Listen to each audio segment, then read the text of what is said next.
everyone. Thank you so much for joining us today. My name is Claire Tubeletz. I'm the CEO of the SmartCrete Cooperative Research Centre, and we're so pleased to have you here today to share what is a really exciting initiative, our latest funding round. We have a bit of an agenda today for you, and I have a couple of other SmartCrete team members to introduce you to a little bit later in the session. We're going to give you an overview of what we're doing here at the SmartCrete Cooperative Research Centre, an overview of this funding round, our research program, how to design a project with impact in mind, and what the specific application and assessment process is for this funding round, as well as the key dates and timelines. There will be some time at the end for Q&A. This is a Zoom webinar, which means that there are two ways for you to ask questions.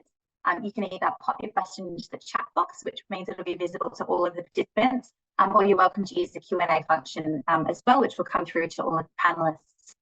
So please feel free to use either of those, and we're going to have about 15 to 20 minutes at the end to answer any of your questions. But we're also available anytime you want to chat outside that, and we'll have some contact details at the end of this session as well if you'd like to get in contact with us outside this session. So I'd like to start by acknowledging that I personally am joining you from the land of the Wallumattagal people in beautiful Macquarie University, which is where our headquarters are. SmartCrete is very pleased to pay our respects to elders past and present, and I also pass that acknowledgement on to all of the traditional owners on the lands on which you join us today.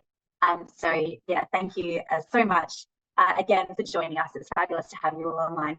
First of all, I'd love to share with you what is SmartCrete CRC, particularly if you haven't come on the journey with SmartCrete so far. So SmartCrete CRC is a government-funded cooperative research centre, and the Cooperative Research Centre program is really focused on unlocking the incredible research capacity that we have in Australia for the benefit of Australian industry. So it's a funding program primarily, and we co-invest with industry in projects which are really driven towards achieving industry impact, but through accessing research in our incredible university network across Australia. So SmartCrete is very specifically focused on how we can guarantee the long-term viability and of vital concrete infrastructure in Australia. We do typically like to work in problem spaces where no one business alone can solve those problems. So really big, meaty problems that require a cooperative approach. We feel that by collaborating, we can reduce the risk of investing in research innovation, and by working together, we can deliver fit-for-purpose outcomes which have greater focus on impact. So our program provides 50-50 funding with our industry partners in projects which are designed by industry and delivered by research partners to create new knowledge, tools, products, and most importantly, impact for Australia and the cement and concrete supply chain.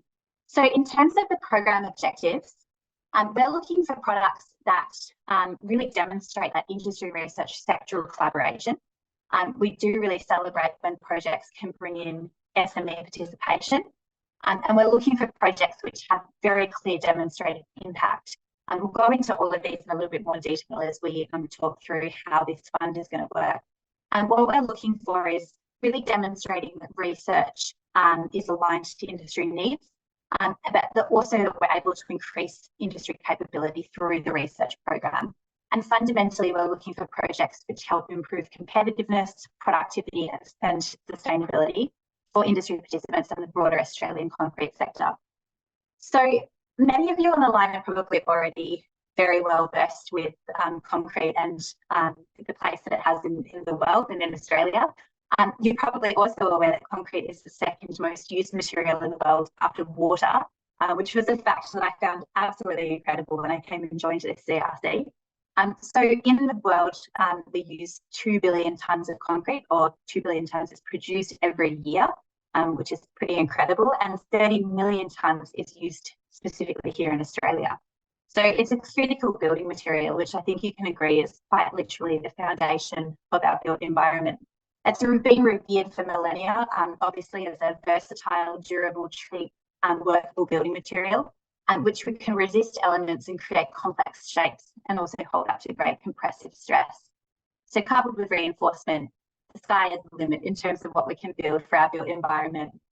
So when we think about the future for Australia, the Centre for Population is forecasting that Australia's population is going to grow from the current roughly 26 million to approximately 30 million by 2032. So this is going to require new transport infrastructure, commercial infrastructure, housing, community, etc., which means we really have increasing demand for the raw construction materials to allow this expansion to occur. While this will require consideration of alternative building materials, it's not really a silver bullet at this point, as alternative materials can't provide the strength, longevity, durability, etc., that concrete and steel can. Concrete is a significant contributor to Australia's carbon emissions.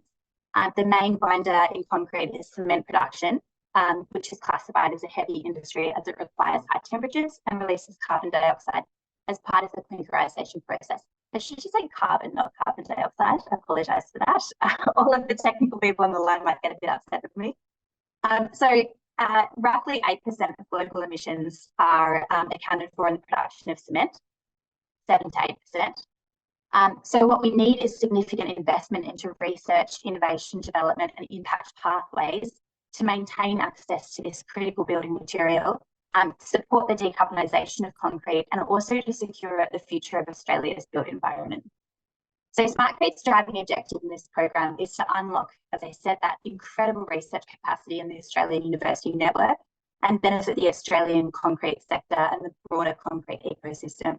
So in terms of funding that's available, this round we have $6 million available. The program will offer matched funding, matched industry investment, and this is cash, with grant sizes between 100,000 and 2 million. So applications are open for collaborative project teams. So we must have project teams which represent at least one registered research organisation and one industry partner. So an industry partner can include registered companies, local or state government agencies. Unfortunately, Commonwealth agencies aren't eligible to apply. We're not able to match Commonwealth funding. Industry partners could be international or multinational organisations, but I should note we need to demonstrate in the projects how the project will demonstrate benefit for Australia. So that will be a big question in terms of the impact pathway. Research organisations can include Australian registered research agencies, and we will be giving preference to research agencies that are already partners within the SmartCrete CRC. So you can see a full list of the research partners that are already participating in SmartCrete CRC on our website. We can provide a link to that. The funding's available basically from the start of 2024, because it will take us a little while to get approvals in place. And it's up until the 30th of June 2027. So there is no minimum term in terms of the length of the project, but all projects must be concluded by the 30th of June 2027. So as I said before, you can apply for a minimum of $100,000 up to a maximum of $2 million. And that's matched 50-50 SmartCrete funding and the industry funding. Our universities are required to pay an administration fee, and we also expect that our universities and potentially industry partners as well would demonstrate a significant in-kind contribution as well. I'd like to introduce you now to our research director, Professor Voot Sirivavatnanon, who's going to take us through our research programs. Over to you, Voot. Well, good afternoon. Thank you very much, Claire. Okay, I would like to talk to you about our 3 research programs that we have within SmartCrete CRC. The first program is on sustainability, environmental, and disposal. Although there are specific themes that has been identified within this program, I thought the best way to share with you to understand what each of the program are supposed to be addressing is by the example of our existing research projects. And in the sustainability area, the first one is the University of South Australia project. The title of the project is Using Drinkable Water Treatment Alarm Sludge to Make Greener and Durable Concrete. A very innovative way of making use of waste product to make concrete.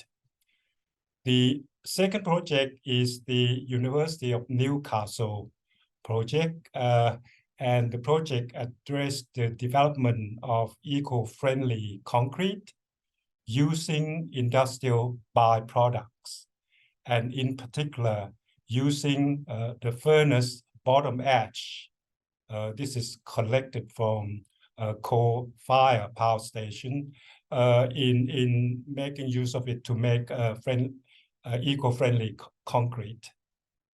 The third project in this area that I'd like to share with you is a project by University of Queensland and also RMIT in Victoria. And the project is to look at recycled waste in concrete for municipal applications in particular. So you can see the range of projects which address different themes within sustainability program. The second program is Engineers Solution. This program again cover a range of themes, and perhaps some of the best example are the Swinburne University of Technology project, which look at the development of design guides for advanced fastening into innovative concrete products. Another typical project would be Sydney University project on the decision support tools for life cycle management of water infrastructure asset.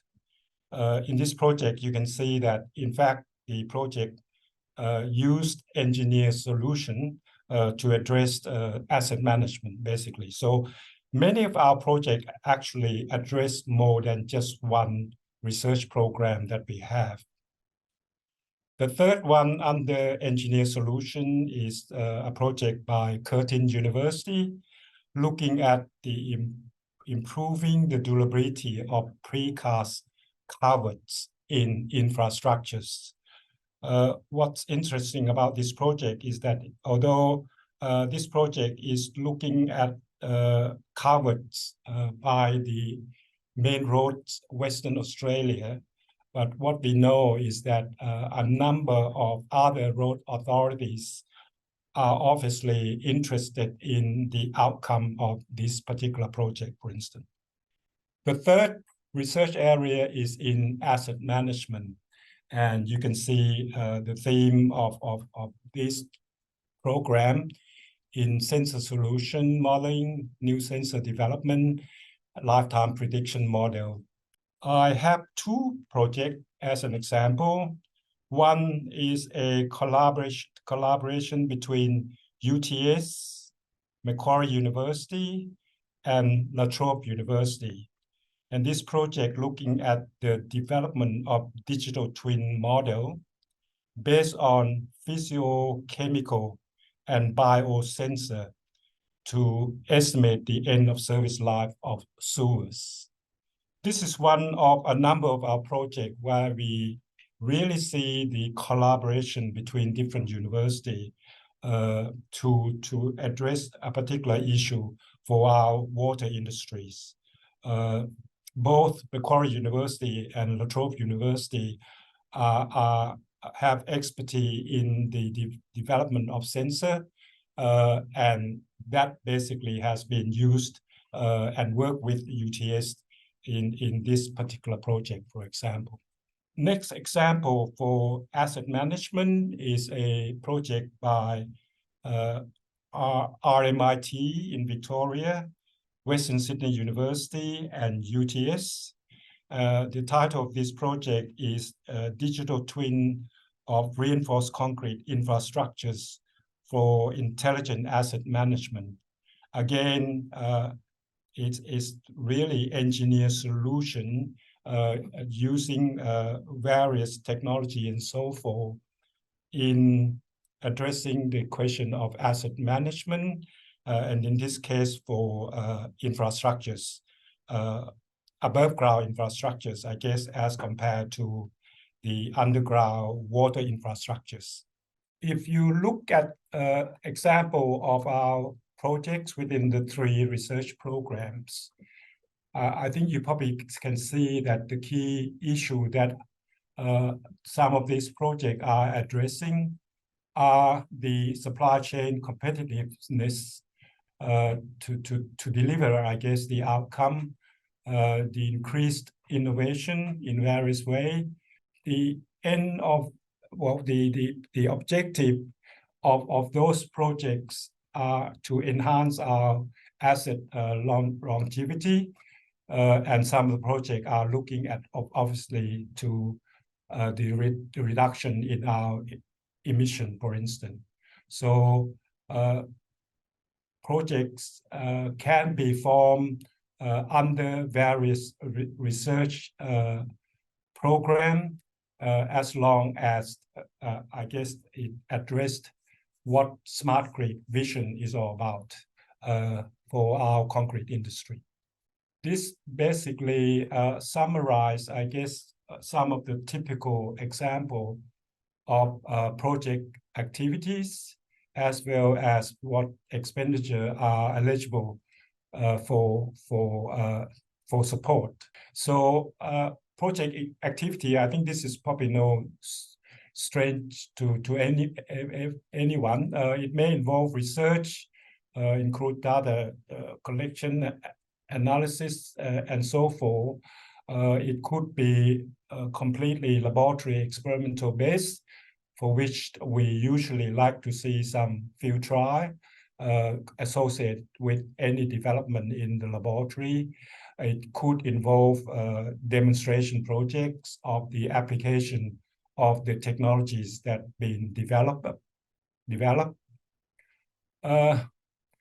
The expenditure that obviously will be supported by the industry and our CRC are those typical salaries, but mainly for researcher and support staff and students, whereas the salaries of the principal researcher, we would expect that to be an in-kind contribution from the research organization and the industry leader that are supporting the project.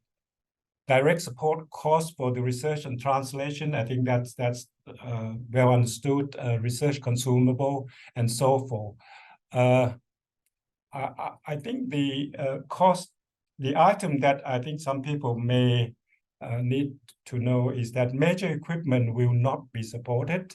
We would expect that the research organization would provide that as part of the resources, the in-kind support for a particular project. I like now to basically hand it over to Hugh Ong, who is our portfolio director. Hugh, would you like to take on from here? Yeah, thank you so much, Food. This is the part of the presentation where we'll talk a little bit about the funnest topic of the world. It's the application forms and how to fill in application forms. But really, this is a topic I'm super passionate about. My passions are very much about innovation project and R&D project design, and how do you create a great project.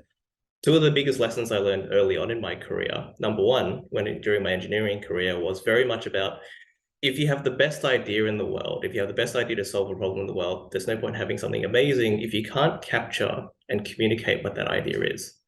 The second lesson I learned more in the business world was more, you can have the best captured and communicated idea in the world, but if you can't convince people why it's important to do and get people to come along with you, then that's not going to get off the ground either. So our project plans are designed to help you with both of those things.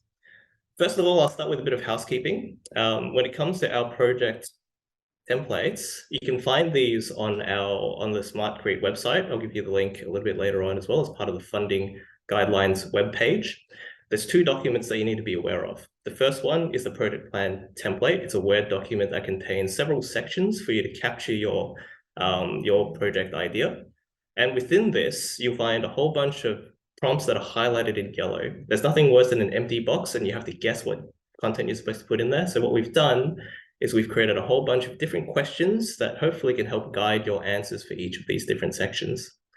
The other thing we've got is a project budget spreadsheet template.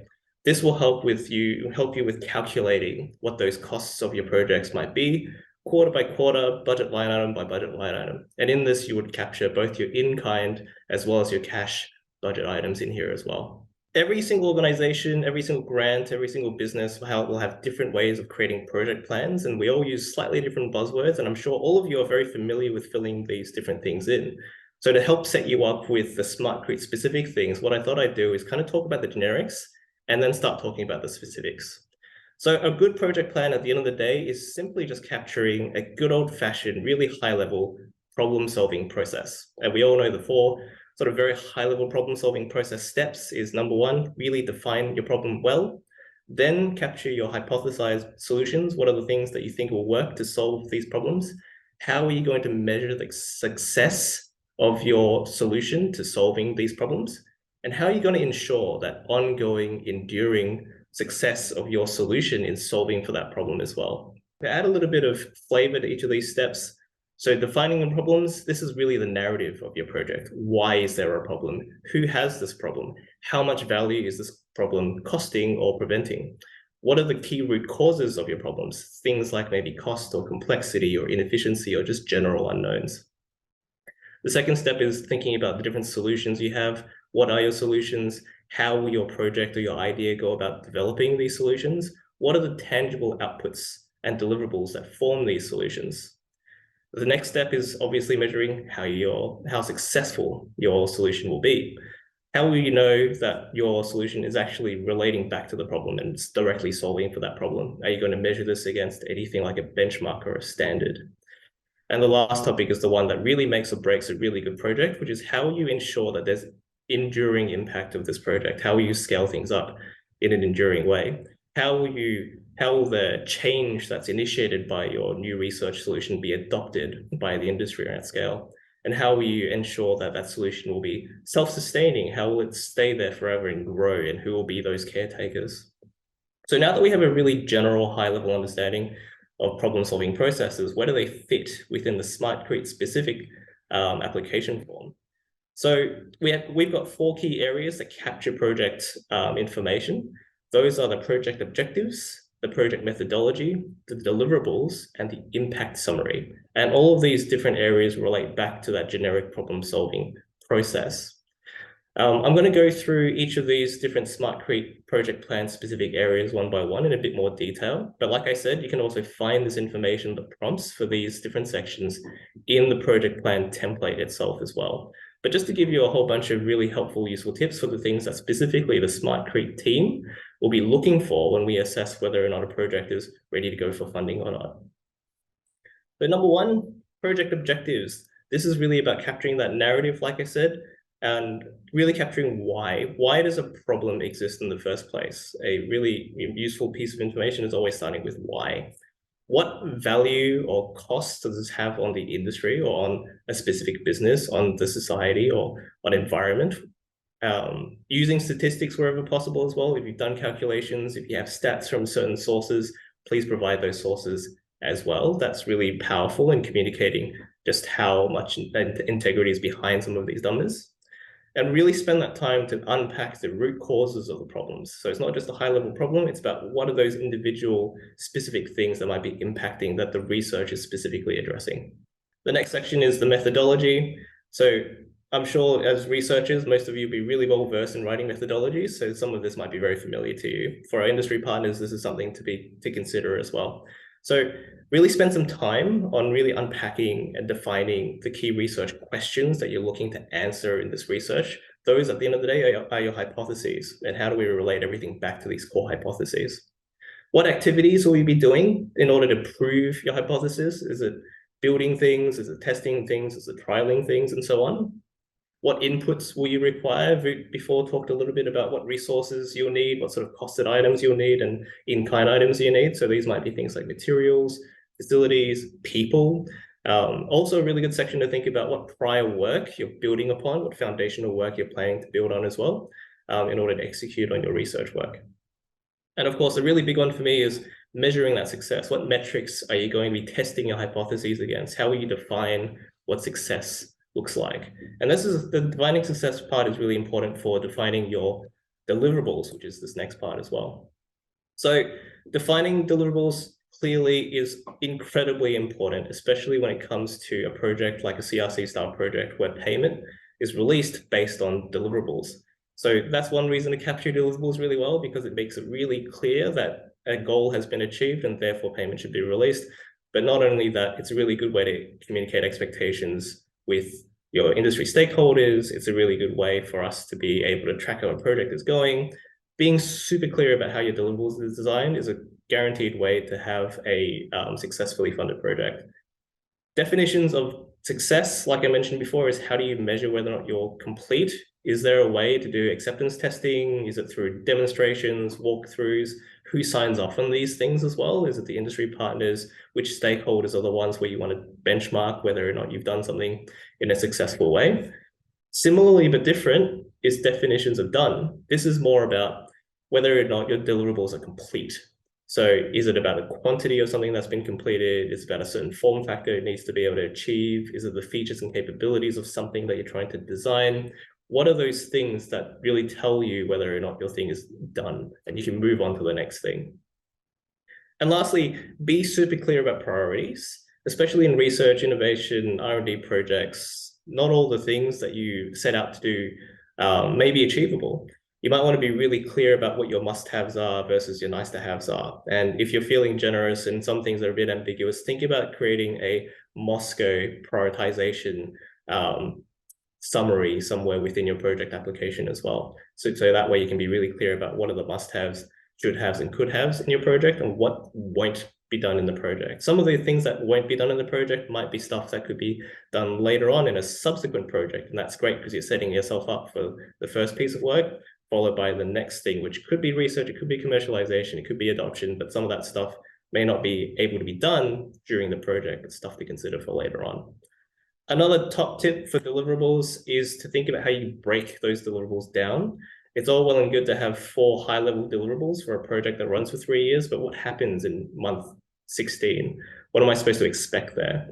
Think about breaking down those super high-level deliverables into sub-deliverables. Something like a work breakdown structure is really handy for these things. We tend to operate in reporting quarters as well, so if you can think about breaking down your deliverables into sub-deliverables, which can be achieved once per quarter, then that will be really handy. I've given an example of a work breakdown structure for something like building something generic. So you can see that there's 4 high-level deliverables and they're broken down into sub-deliverables that make up that high-level deliverable. So have a think about whether or not this structure makes sense for the way that you're structuring your work. Another alternative to this could be something like workstream swim lanes, for example. So this is the last topic that really makes your project shine, which is how do we know that after the research project, there's going to be an impact from the work that you're doing? This is really relating back to the why this project is important. So how will the project be utilized? How will the project outcomes be adopted? And do they need to be commercialized? And do these activities happen during the project or do they happen after the project or a bit of both? What will be required? So do you need certain people? Do you need certain organizations? What kind of resources? Is there further funding that's needed to really take this from a post-research piece of thing and get it out there into the real world? What's that short-term and long-term plan for the life of the outputs of the project after the project? The last thing I want to touch on is be really, really clear about project IP as well. So should the IP be openly available and that's the best way to get outcomes out there? Or is the best way more of a commercial strategic way? And therefore the IP is a little bit more commercially sensitive. How are we going to manage those sort of different priorities? I'll touch on that a little bit later on as well. But in summary, when it comes to these 4 key things, when it comes to what SmartCrete CRC is looking for, we want to make sure the objective of the project is really clear in terms of value. What's going to create value for the Australian concrete sector? In terms of project methodology, we want to make sure that your approach to the research is holistic and sound. It covers all those bases and it makes sense. Deliverables, your outputs are tangible and well-defined. And in terms of the impact, we want to make sure that there's an industry adoption pathway, and how is this going to be utilized, that plan, is that sound or not? I'll spend a little bit of time as well talking about project IP, because this is sometimes a little bit of a complex area.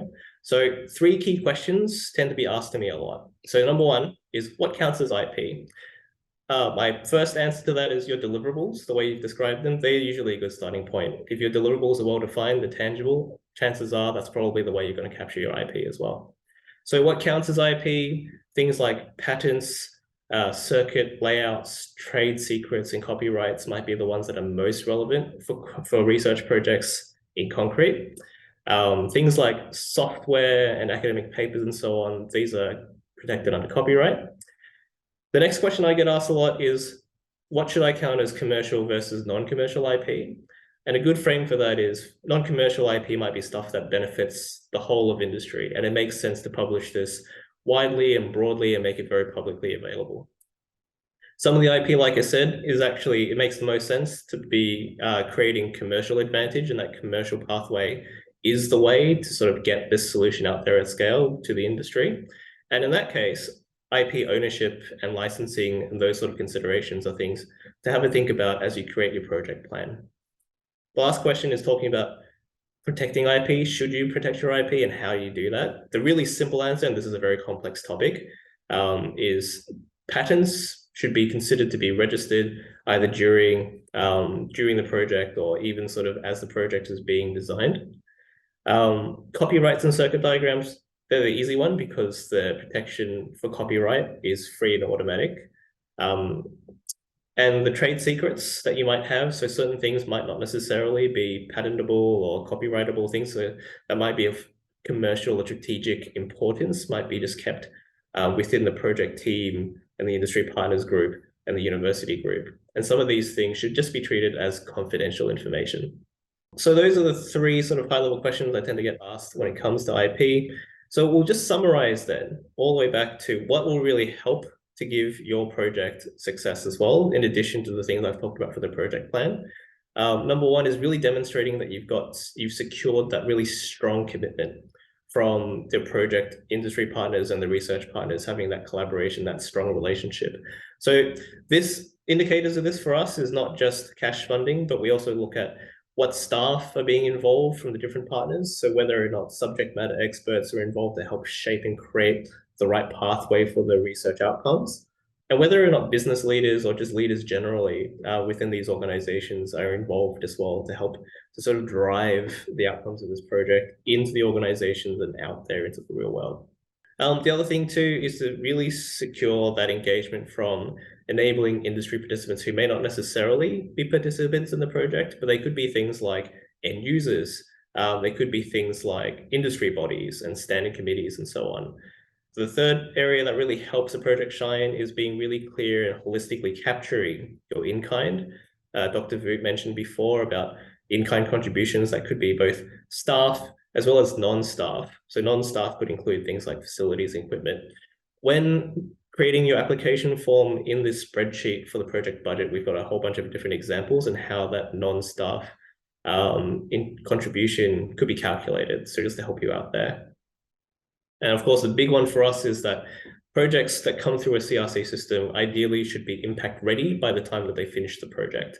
So these outcomes should be ready for adoption or commercialization, or at the very least, some sort of post-project work is planned by the project participants towards this, and this plan to sort of scale this thing from a prototype or an MVP, whatever it might be, to get out there in the real world is something that's accounted for and captured as well. In terms of in terms of submission timelines, so we've opened up submissions already since the 4th of September. The applications will close on the 20th of October. So if you have any questions or if you need to discuss with us at any time, please do so well ahead of the 20th of October. After that time, we'll be doing some assessments of the applications and contact you if we have any additional information we might need. And then come November, we'll be doing reviews internally to see which ones that we want to recommend to our SmartCrete board to approve Commonwealth funding for. At sort of that rough December timeframe, we'll then be able to share that good news about which projects will progress to the next steps when it comes to preparing those grant contract agreements and hopefully getting those projects kicked off sometime in 2024. That's the goal. So that's really it as far as the dense information goes. The best way to actually be prepared to fill in the application forms with the most information is really just to go visit our SmartCrete website. Under our funding page, it contains a really thorough funding guideline that talks to not just the things I've skimmed through at a high level for you today, but really goes into depth about what will make your application a success. And that's really it. I might pass the presentation back to Claire Jubilet. I believe the next part of our presentation really focuses on Q&A. And I might invite everybody in from the panel, Claire and Vu, to come back on screen and we can have a bit of discussion with some of the questions that have been submitted so far. Let me start with a Q&A because that is actually up in front of me. So first question, can universities propose a project with cash contributions without an industry partner? No, it's a very easy answer to that. So critically, we are looking for projects which are funded by industry. And again, industry does mean state, territory and local governments, really anyone non-research and anyone non-Commonwealth. So we do need to see that demonstrated industry cash commitment. So it can't just be a project that's funded by the university. But thank you for that question. Can we get a copy of the PowerPoint presentation? Yes, absolutely. We'll make sure that that's loaded on the website along with the recording for this session. And I think we should also be able to send this out to the attendees. And I know Jana is on the line here, who's our comms manager, so she should be able to make that happen. Do we have to arrange partial funding commitment from the industry? Krishna, I'm going to assume that you're from a research organisation, so I can't see where you're from. But yes, as part of the application process, we would want to see the industry commitment in this project. So that would be part of the application process. So we'd like to see a joint application from the industry partner or partners and the research partner or partners as well. So we would want to see that commitment as part of the application process. Ownership of IP. It's a very good question. Given that I've just word vomited for a little while, maybe I'll hand this one to Hugh. How does the ownership of IP work for funded projects? It's a really good question. So it's very case-by-case basis. So if ownership of the IP provides a competitive advantage for one particular organization, it kind of makes sense for that organization to own that IP from the get-go. But the best way for us to actually have that conversation in a bit more detail is to have that conversation before the submission, so we can help guide you with that particular case. Yeah, absolutely. I'm going to swap over into the chat because we have a couple of questions there as well. Number one is, can you explain the admin cost?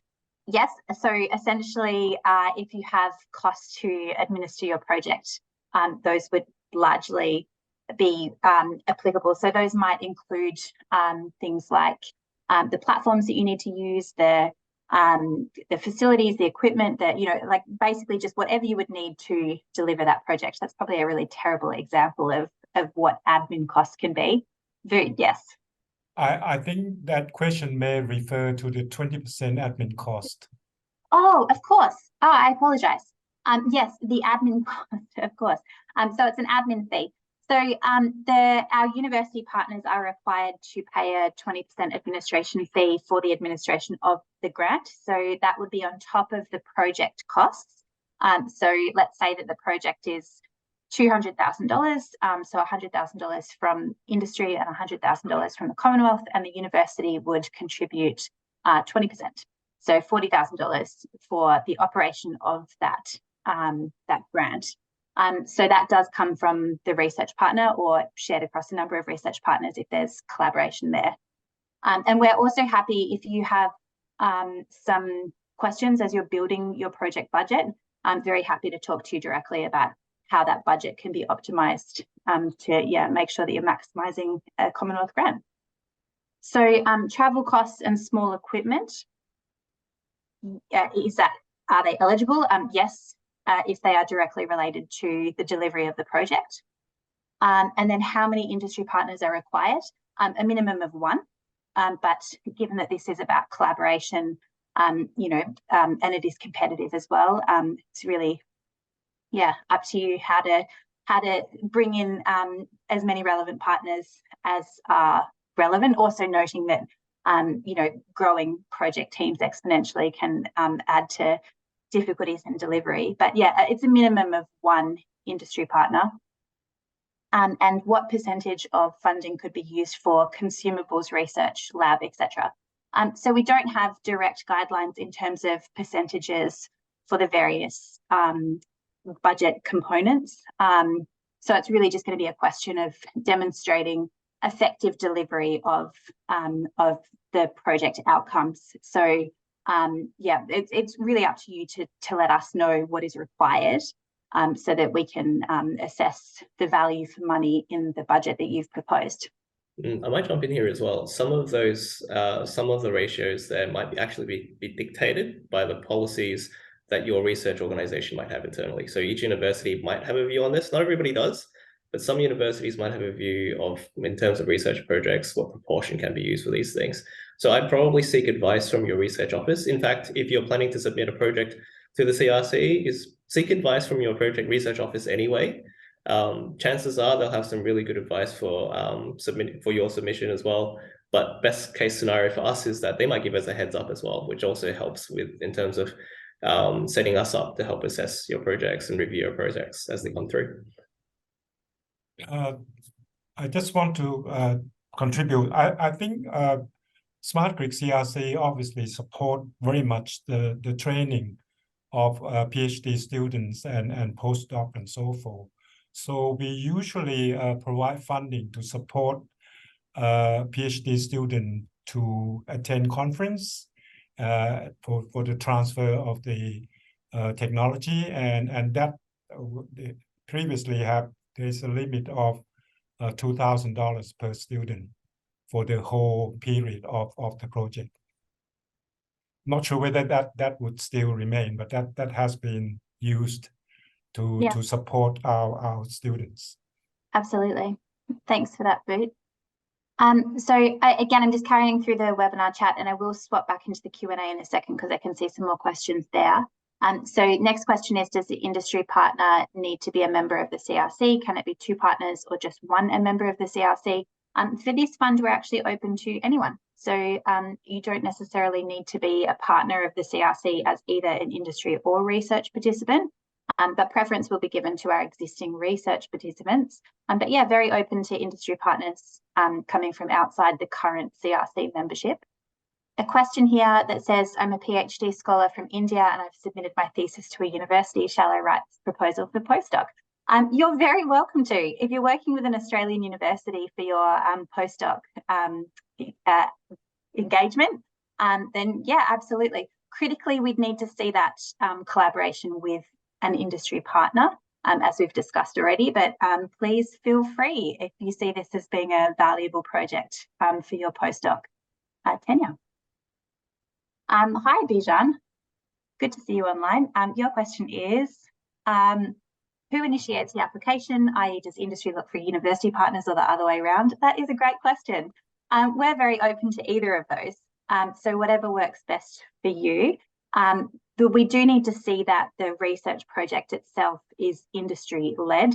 So it needs to be an industry challenge that is being solved. So we'd want to see that your industry partner has clearly defined what their challenges are and what the impact pathway would be off the back of this research project. So how were those outputs being delivered to solve that need, that industry need?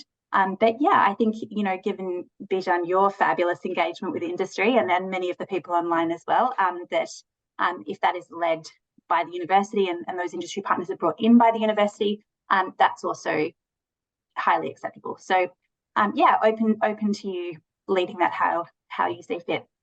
Can an institution be based outside Australia and collaborate with an Australian company? So I'm going to assume this question is, can a research organisation be based outside Australia? And I'm afraid to say the answer to that is no. So the Cooperative Research Centre program aims to unlock the research capacity within Australian research organisations. So the research organisation does need to be an Australian registered research organisation.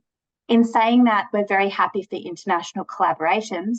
So if the lead research applicant was an Australian organisation, there may be good opportunities to collaborate with international research organisations, but we do need to see that it's primarily being delivered or led by an Australian research organisation.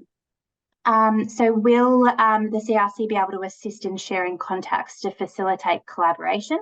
To some extent, yes. So I guess that's just a question of, again, certainly what I would say is to our industry partners, if you are looking for appropriate research capabilities, we do have a really fantastic understanding of the research environment in Australia, specifically for concrete-based research, market-based research, anything really related to the concrete ecosystem. So we're very happy to work with industry partners to identify appropriate research organisations to deliver the project.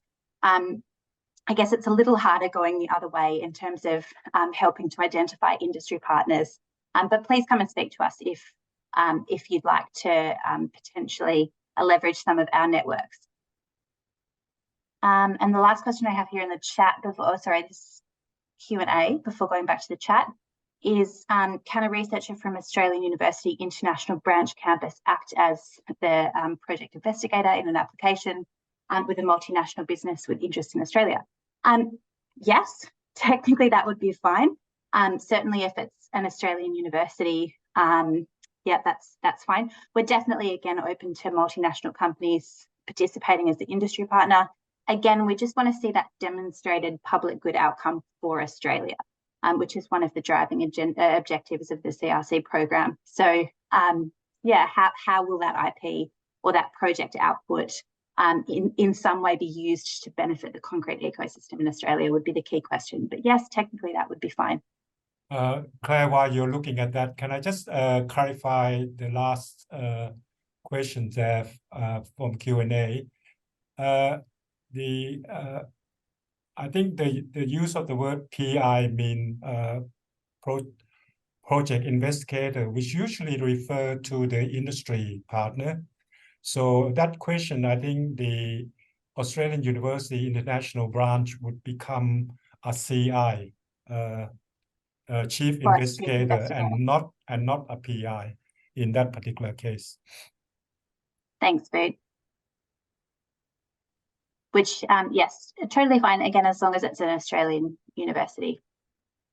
So Jeff, Oswald is looking to commercialise a new formwork system using recycled plastic. We don't need any researchers, we've done it in-house, and we're looking for co-funding for tooling and testing. Unfortunately, Jeff, this program isn't for you. We are all about unlocking research capacity within Australian universities. So if you're not looking to do research with a research partner, then I would suggest looking elsewhere. There are some fabulous government programs delivered by the Department of Industry, primarily, which I'm sure you're already across, the R&D tax incentive, which can provide 43.5% return as a refundable tax offset for any expenditure that you incur internally in terms of research and development. And then once you move into that prototyping stage, the Accelerating Commercialisation Program is also a really fantastic program to support those steps into commercialisation and scale. So those might be some programs that would support you in your journey forward, and hopefully that's a very exciting one. We'll all have to watch out for Oswald. But the best place for you to have a look is business.gov.au, where all of the information is around a whole range of different grants programs that might be able to support you. But the CRC program is primarily about allowing industry to access university research. And then just two more questions. Any restrictions on applications which involve people leading or working on existing SmartCrete funded projects? So Hugh, maybe you can take that one. Hongda, good to see you online. Definitely not. You can definitely work on multiple SmartCrete CRC projects. Just make sure that you save some time to sleep as well.